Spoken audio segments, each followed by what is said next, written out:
নমস্কার,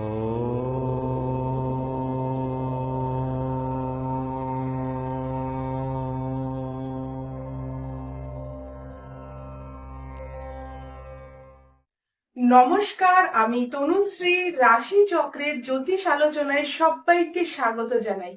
আজকের আলোচ্য বিষয় হলো সিংহ রাশির জাতক জাতিকাদের বিশেষ 5টি বৈশিষ্ট্য। প্রথমত, সিংহ হলো কালপুরুষের পঞ্চম রাশি এবং সিংহ রাশির অধিপতি গ্রহ হলো সূর্যদেব বা রবি।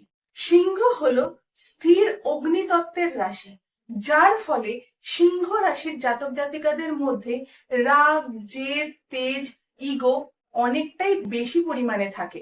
অনেক সময় আমরা একটা কথা বলে থাকি, ভাঙবে তবু মচকাবে না।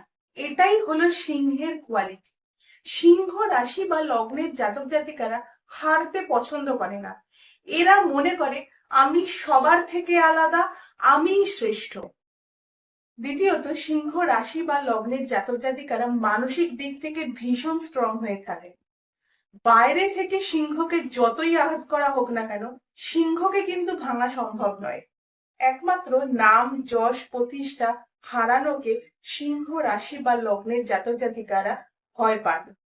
তৃতীয়ত, বেশিরভাগ ক্ষেত্রে লক্ষ্য করলে আমরা দেখতে পাবো যে সিংহ রাশি বা লগ্নের জাতক জাতিকারা এক প্রেমে বিশ্বাসী হয়। সিংহ রাশি বা লগ্নের অনেক মানুষকে আমরা দেখতে পাবো যারা প্রেম সাকসেসফুল হয়নি বলে সারা জীবন হয়তো বিয়েই করেনি।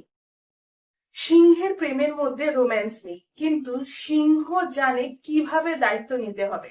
সিংহ রাশির মানুষরা তাদের পার্টনারকে সারা জীবনে একবারও আই লাভ ইউ বলেছে কিনা সে বিষয়ে সন্দেহ আছে, কিন্তু যদি তার পার্টনারের গায়ে একটুও আঁচ লাগে তাহলে কিন্তু তারা ভয়ঙ্কর হয়ে ওঠেন। চতুর্থত, সিংহ রাশি বা লগ্নের জাতক জাতিকারা ভীষণ বাস্তববাদী হয়ে থাকে। ইমোশন তুলনামূলকভাবে এদের মধ্যে অনেকটাই কম থাকে।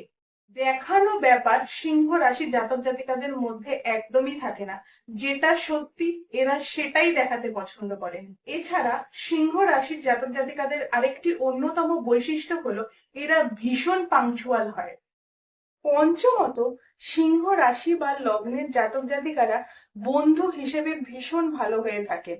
এদের ওপর যদি কোনো দায়িত্ব অর্পণ করা হয় তাহলে এরা যত্ন সহকারে সেই দায়িত্ব পালন করে থাকেন। সাধারণত সিংহ চায় না অন্যের ইগোতে হার্ট করতে, অন্যের ক্ষতি করতে। তবে সিংহ যদি কারোর ওপর একবার রেগে যায়, সেই রাগ কিন্তু তাদের সারা জীবন মনে থাকে। আজ এ পর্যন্তই। যদি ভিডিওটি ভালো লাগে অবশ্যই চ্যানেলটিকে লাইক, শেয়ার এবং সাবস্ক্রাইব করবেন। সবাই ভালো থাকুন, সুস্থ থাকুন।